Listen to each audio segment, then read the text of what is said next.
सर्वे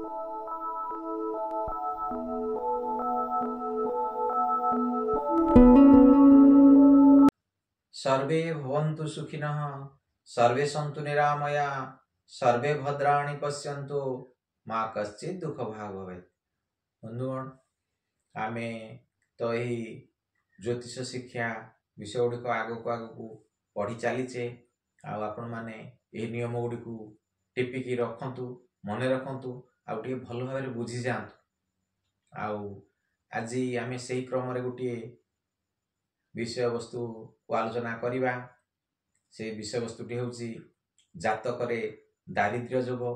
कौन कौन जोग रहिले जड़े व्यक्ति विशेष बा जातक दरिद्र हो से सब विषय गुड़ टे जानतु। समस्त आर्थिक स्थिति तो दुनिया रे समान रही किछि लोकंकर भल रहिबो, किछि लोकंकर आर्थिक स्थिति दुर्बल रहिबो, किछि लोकंकर आर्थिक अवस्था अति दयनीय अवस्था रे रहिबो। आसतु से क्रम रे जानिबा आउ जातक दारिद्र्य जोग नियम गुड़ू आपण स्क्रीन उपर टिपिकी रखु, देखु आ बुझंतु टिके।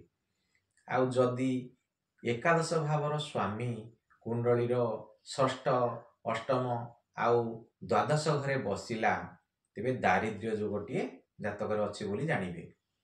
कौन है कुंडलटी खोलंतु, एकादशर स्वामी किए ताकू चिन्हट करंतु। आउ से एकादश भावर स्वामी जदि कुंडलटीर षष्ठ स्थान रे, अष्टम स्थान रे आउ द्वादश स्थान रे बसिला तेबे जानिबे जातक दारिद्र्य जोगटीए सृष्टि होइछि बोली।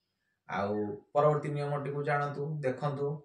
आउ शनि और केतु जदि कुंडलीर द्वितीय चतुर्थ एकादश भाव में जुति करुथिबे तेबे दारिद्र्य जोगटे सृष्टि हुए बोली जानिबे। आउ कौन है ना कुंडलटी की खोलिकी देखंतु। आउ यार द्वितीय घर आउ चतुर्थ घर आउ एकादश घरे जदि शनि आउ केतु मिसिकी जुति करि थांती तेबे जातक कुंडलटी रे दारिद्र्य जोगटे बने। आउ परवर्ती नियमटी देखंतु, लग्न और लग्नेश पीड़ित थिले।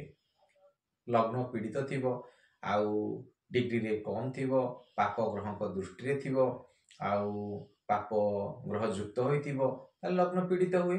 आउ लग्नेश सेही बड़ी लग्नर अधिपति जे लग्नेश, लग्नेश गुटिके देखंतु से जदि पीड़ित होइथिबे आउ डिग्री रे कम थिबे, अस्त हो जाइथिबे, पाप ग्रह को दृष्टि रे थिबे बा पाप कर्तरी रे थिबे ताहले लग्नेश पीड़ित। एई भलिया कंडीशन टी जदि जातक रे थिबो ताहले जानिबे जातक रे दारिद्र्य जोगटी अछि।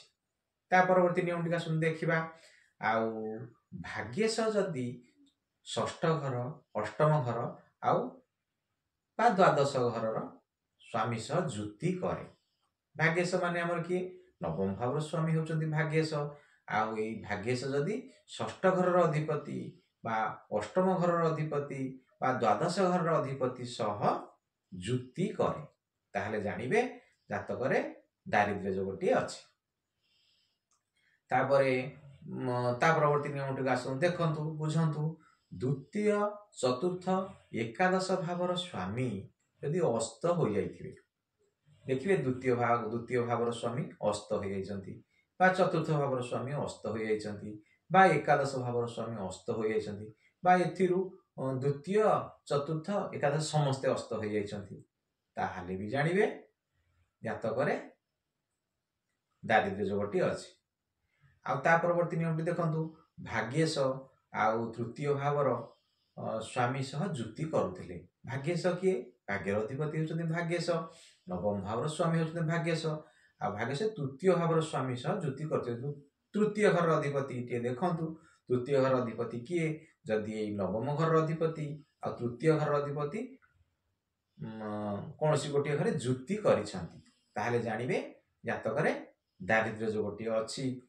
आउ ता परवर्ती नियम टिका सुन देखिबा। धनेश जदि षष्ठ घर, अष्टम घर बा द्वादश घरे बसिला, आउ द्वितीय घर स्वामी होची धनेश, धनेश जदि जाई षष्ठ घरे बसिथिबो बा अष्टम घरे बसिथिबो बा द्वादश घरे बसिथिबो तारे जानिबे जातक रे दारिद्र्य जोगटी अछि। से व्यक्ति विशेषटी विशेष धन उपार्जन करिबा पई अक्षम हेबो आउ तार ଦରିଦ୍ରତା ଲାଭ କରିବ। ଏଥିପାଇଁ ସେ ସତର୍କ ହେଇଯିବ ଆଉ ଅଧିକ ପରିଶ୍ରମ କରିବ। ଅଧିକ ପରିଶ୍ରମ କଲେ ଏଥିରୁ ବର୍ତ୍ତି ଯାଇପାରିବ।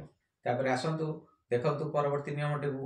ଆଉ ଶନି ଓ କେତୁ ଯଦି ଦ୍ୱିତୀୟ ଭାବରେ ଯୁତି କରିଥିବେ ତାହେଲେ କ'ଣ ହବ?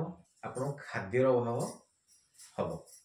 ଆଉ ଦ୍ୱିତୀୟ ଭାବରେ ଶନି ଅଛନ୍ତି ଆଉ କେତୁ ଅଛନ୍ତି, ମିଶିକି ବସିଛନ୍ତି, ତାହେଲେ ଆପଣ ଖାଦ୍ୟର ଅଭାବଟି ଆପଣଙ୍କ ପାଇଁ ଦେଖାଦେବ ଆଉ ଜାତକ ପାଇଁ ଦେଖାଦେବ।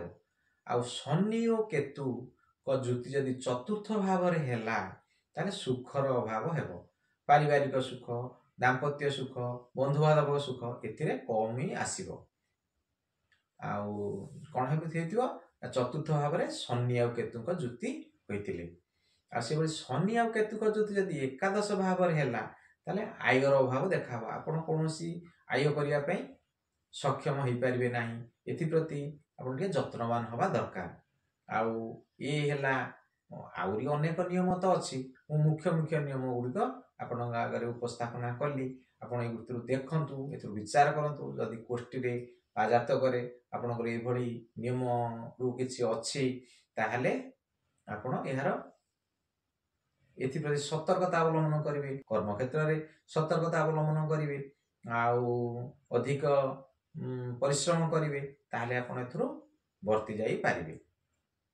ହଉ, ଆଉ ଯେଉଁମାନେ ମୋର ଏହି ଚ୍ୟାନେଲଟିକୁ ନୂଆ କରି ଦେଖୁଛନ୍ତି ସେମାନେ ଲାଇକ୍ ଟିକେ କରନ୍ତୁ, ସବସ୍କ୍ରାଇବ୍ ଟିକେ କରନ୍ତୁ ଆଉ ଅନ୍ୟମାନଙ୍କ ନଲେଜ ପାଇଁ ସେୟାର ଟିକେ କରନ୍ତୁ। ଆଉ ଯଦି କୌଣସି ବିଷୟରେ ଆପଣଙ୍କୁ ବୁଝିବା ପାଇଁ ଅସୁବିଧା ହେଇଛି ବା ବୁଝିପାରିନଥାନ୍ତି ଠିକ୍ ଭାବରେ, ତାହେଲେ ମୋତେ କମେଣ୍ଟ ବକ୍ସରେ ଲେଖିକି ଜଣାନ୍ତୁ, ମୁଁ ଆପଣଙ୍କୁ ବୁଝେଇଦେବି। ହଉ, ଆମେ ତ ଆଗକୁ ଆହୁରି ଏଭଳିଆ ଅନେକ ଗୁଡ଼ିଏ ନିୟମ ପଢ଼ିକା ଯିବା, ଜାଣିବା, ଶିଖିବା। ଯଦି ଜ୍ୟୋତିଷ ଶାସ୍ତ୍ରକୁ ନିଜର ବୃତ୍ତି ବୋଲି ଆପଣେଇବାକୁ ଚାହାନ୍ତି ତାହେଲେ ନିୟମକୁ ଟିକେ ବୁଝନ୍ତୁ, ଟିପିକି ରଖନ୍ତୁ ଆଉ କାଗଜ କଲମରେ ଏହାକୁ ପ୍ରାକ୍ଟିକାଲ କରି ନିଜେ ଦେଖନ୍ତୁ। 5 ଥର 10 ଥର ଆପଣ ପ୍ରାକ୍ଟିକାଲ କରି ଶିଖନ୍ତୁ। ଆଉ ତାହେଲେ ଯାଇ ଆପଣ ଜଣେ ଭଲ ଜ୍ୟୋତିର୍ବିଦ ହେଇପାରିବେ। ଆଉ ଆପଣଙ୍କ ପାଖକୁ ବିଭିନ୍ନ ପ୍ରକାର ପ୍ରଶ୍ନ ଆସିଲେ ଆପଣ ତାକୁ ସହଜରେ ବୁଝେଇ ଦେଇପାରିବେ। ହଉ, ରହୁଛି। ମୁଁ କର୍ମକାଣ୍ଡର ପୁରୋଧା ଜ୍ୟୋତିର୍ବିଦ ଶ୍ରୀ ଉପେନ୍ଦ୍ରନାଥ ଦାସ।